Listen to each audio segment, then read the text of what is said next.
Iran's streets look different this week. The large-scale protests that began in Tehran and spread to several cities appear to have subsided, replaced by pro-government rallies broadcast on state media.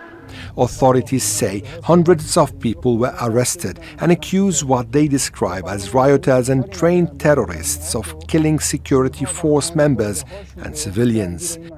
State television has aired images of coffins and funerals, framing the violence as an attack on public security.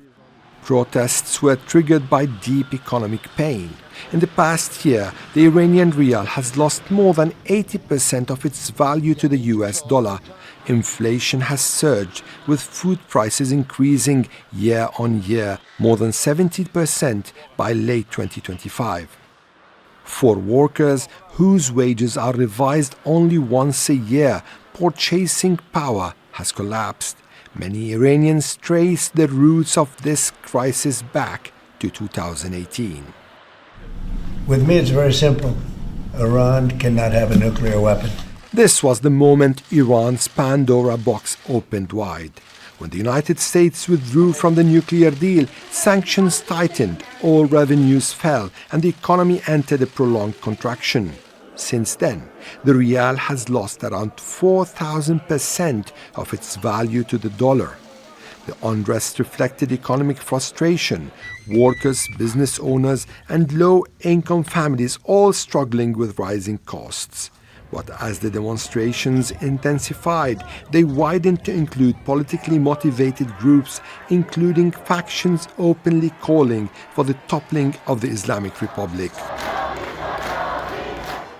At the same time, President Masoud Pezeshkian pressed ahead with long-delayed economic reforms, cutting hidden subsidies, raising taxes and moving to dismantle multiple exchange rates long blamed for corruption. We ask people to help us get through this economic crisis as we tackle the root causes of corruption and profiteering.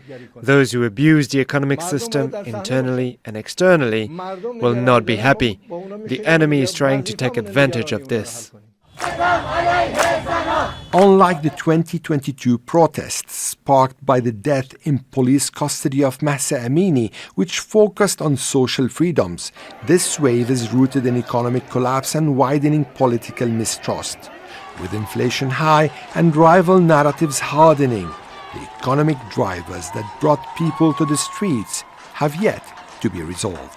Hashem, Al Jazeera.